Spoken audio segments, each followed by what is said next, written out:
इस वीडियो में दी गई जानकारी सामग्री गणना की प्रामाणिकता या विश्वसनीयता की गारंटी नहीं है।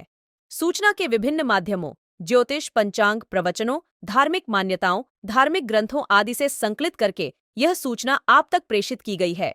हमारा उद्देश्य सिर्फ सूचना पहुंचाना है। पाठक या उपयोगकर्ता इसे सूचना समझकर ही ले। इसके अतिरिक्त इसके किसी भी तरह से उपयोग की जिम्मेदारी स्वयं उपयोगकर्ता या पाठक की ही होगी।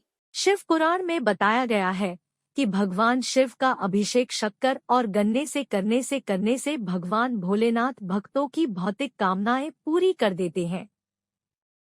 ऐसे शिव भक्तों को भगवान शिव रोग और दुख से निकालकर धन धान्य प्रदान करते हैं। साल के प्रत्येक मासिक शिवरात्रि और महाशिवरात्रि पर जो भक्त भोलेनाथ की शक्कर और गन्ने के रस से अभिषेक करते हैं वह शिवजी के बड़े ही प्रिय होते हैं। इसलिए धन की कामना रखने वाले को इन दोनों चीजों से भोलेनाथ का अभिषेक करना चाहिए।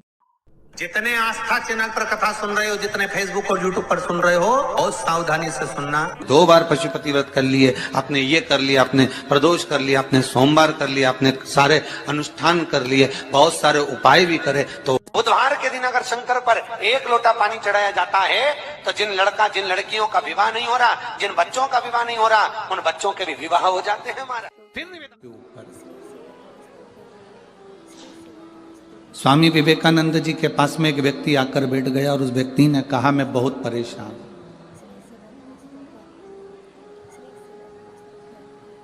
मैं बहुत परेशान हूं, मेरे को बहुत कष्ट है, बहुत तकलीफ में मेरी जिंदगी चल रही है।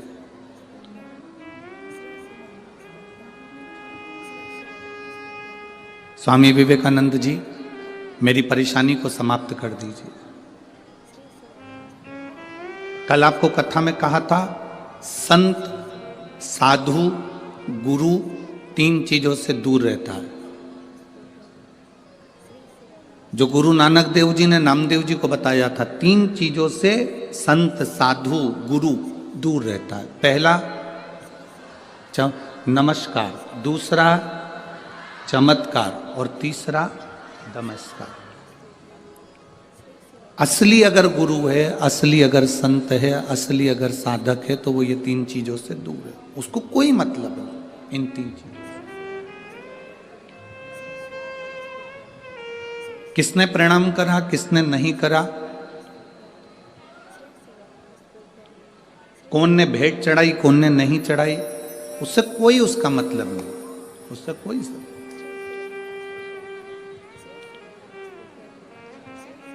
मेरी भटिंडा की जीजियों और मेरे जीजाओं, मेरी बेटियों, बेटाओं, मेरी बहनों, मेरे भाई, अपनी चित्तवृत्ति में एक बात उतार कर रखना, जब तक आप शिव की शरण में नहीं गए तब तक दुख तुम्हारा है। और जिस दिन तुमने 1 लोटा जल महादेव को चढ़ाना प्रारंभ कर दिया तो तुम्हारा दुख महादेव का है। फिर तुम्हारा दुख तुम्हारा नहीं है, तुम्हारी तकलीफ तुम्हारी नहीं है, तुम्हारा कष्ट तुम्हारा नहीं है, फिर वो दुख महादेव का है।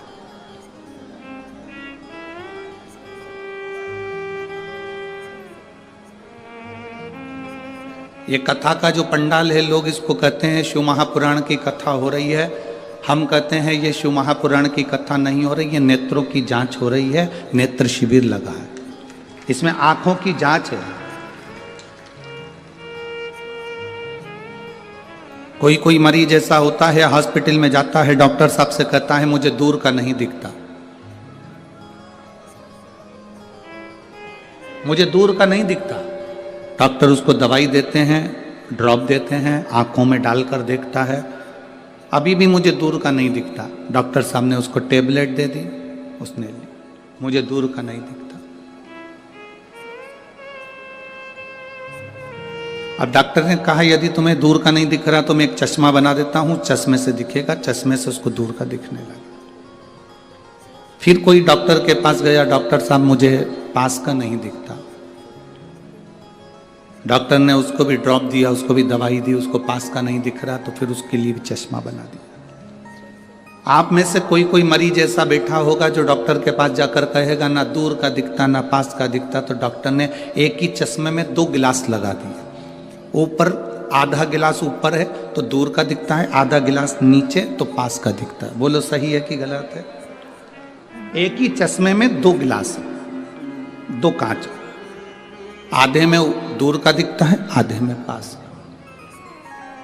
बहुत सारे मरीज डॉक्टर के पास पहुंचे और कहते हैं दूर का नहीं दिखता, पास का नहीं दिखता, पर आज तक ऐसा मरीज डॉक्टर के पास नहीं गया जिसने जाकर कहा हो कि मुझे इन नेत्रों से मेरा महादेव नहीं दिखता। उसका कोई चश्मा है, उसकी कोई दवाई है कि मेरा परमात्मा मुझे दिख जाए? तो डॉक्टर भी कह देगा इसकी कोई दवाई नहीं है, इसकी दवाई केवल एक शिव महापुराण की कथा है, उसमें जाकर बैठोगे तो चश्मा लगाने की जरूरत नहीं पड़ेगी। वो आंखों में लेंस लगा देता है, उस लेंस से परमात्मा नजर आने लगता है कि शिव कैसा है, कृष्ण कैसा है, गुरु नानक देव जी की भक्ति कैसी है, भजन कैसा है, संत नामदेव जी की भक्ति कैसी है, कीर्तन कैसा है।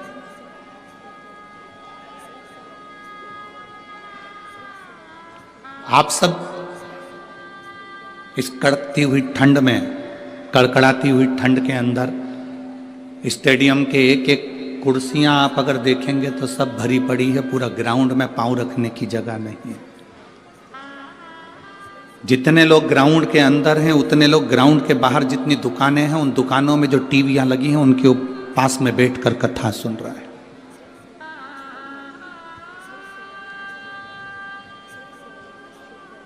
कई लोग पार्किंग से यहां तक नहीं पहुंच पाए तो पार्किंग में गाड़ी को खड़ी कर कर उसमें मोबाइल लगाकर बुजुर्ग माताएं, अन्य माताएं उसमें बैठकर टीवी उस मोबाइल पर कथा सुन रही हैं। शायद भटिंडा के इतिहास में ऐसा भक्ति शायद भटिंडा वालों ने कभी नहीं देखी होगी जो भक्ति का दर्शन यहां हो रहा है।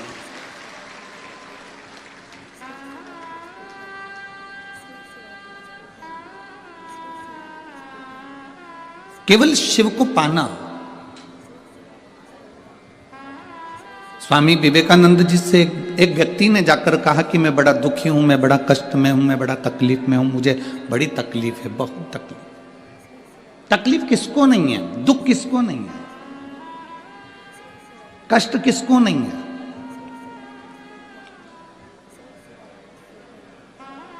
मेरी जीजियों, आप सब बैठे हो ना, ऐसा कोई व्यक्ति नहीं जिसके जीवन में दुख नहीं है। आपका पेट दुखता होगा तो क्या हमारा पेट नहीं दुखता होगा? आपका सिर दुखता होगा तो क्या हमारा सिर नहीं दुखता होगा? आपके हाथ पैर दुखते होंगे तो क्या हमारे हाथ पैर नहीं दुखते होंगे?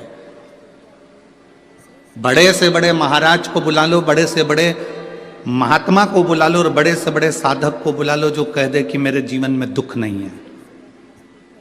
दुख किसको नहीं है?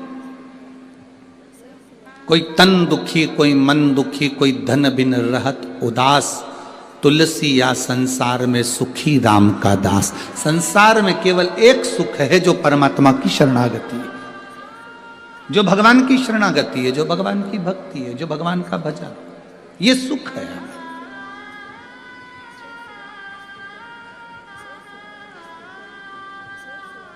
स्वामी विवेकानंद जी से कहा मैं बड़ा दुखी हूं, बहुत बड़ा परेशान हूं, मेरे परेशानी को समाप्त कर दो, मेरे दुख को समाप्त कर दो, मेरे कष्ट को समाप्त कर दो। स्वामी विवेकानंद जी ने कहा कि भाई देखो, तुम्हारा दुख मैं समाप्त कर दूंगा, मना नहीं, पर मेरे पास में कुत्ता है, मेरे पास में कुत्ता है, डॉग है, इस कुत्ते को ले जाओ, थोड़ा घुमा के वापस ले आओ।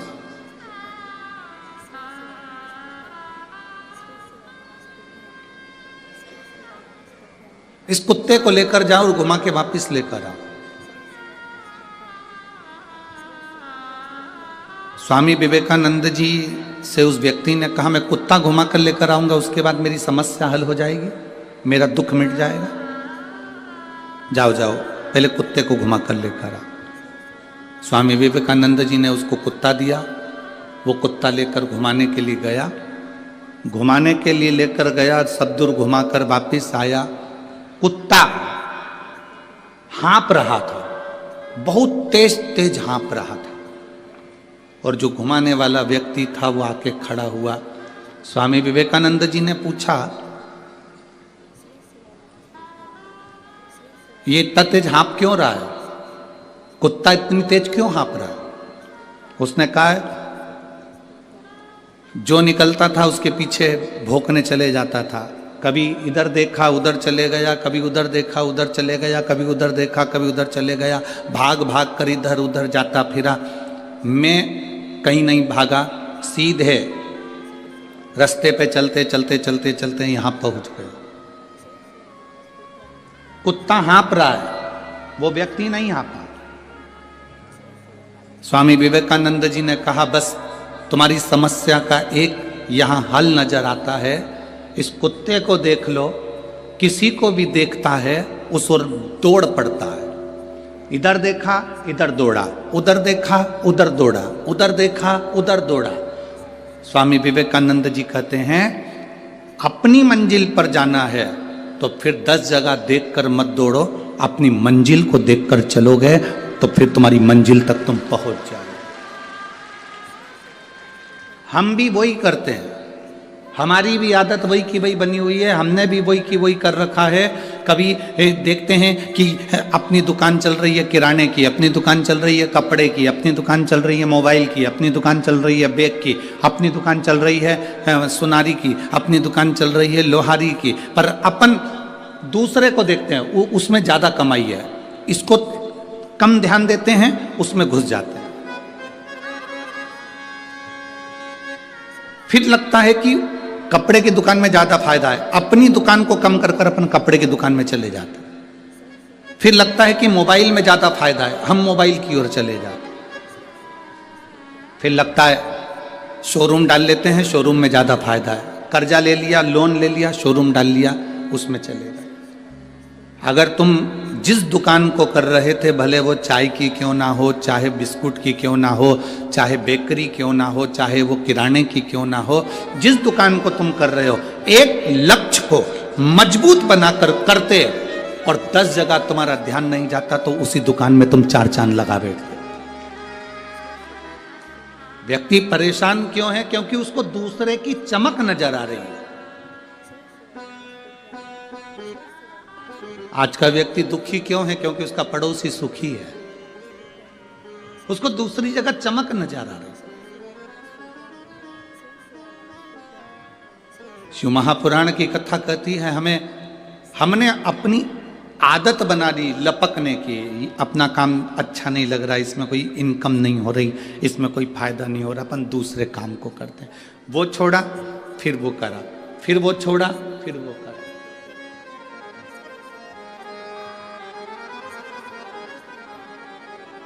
आप यदि अपने काम के प्रति प्रेम करते हैं, अपने कार्य के प्रति तुम्हें प्यार होता, अपने काम के प्रति तुम्हारी लगन होती और प्रेम होता, तो तुम उसमें बहुत आगे बढ़ जाते। भगवान को पुकारने के लिए ऐसे करना चाहिए, ऐसे करोगे बस के आगे तो बस रुक जाएगी। भगवान को हर हर करके बुलाओगे तो भगवान के का भी केरा भी मत आना, थोड़ा बाद में आना, तो भगवान भी रुक जाएगा। ऐसे पुकारिए हर हर और जरा आवाज निकालिए, महादेव हर हर महादेव। पीछे लगा देव, देव मतलब घर में पोता पोती देव, गाड़ी देव, बंगला देव, हर हर महा। अच्छा शिव नाम। अच्छा दम के बोलना चाहिए, जब भी बोलो दम से। भाव भक्ति ओके। दीन बंधु दयालु दया कीजिए, जो जम के हर हर महादेव दोनों हाथ उठा के नहीं बोले उसे उठा लीजिए। तो महादेव नहीं बोले तो क्या काम का? उठाओ दोनों हाथ, हर हर भगवान शिव कृपा।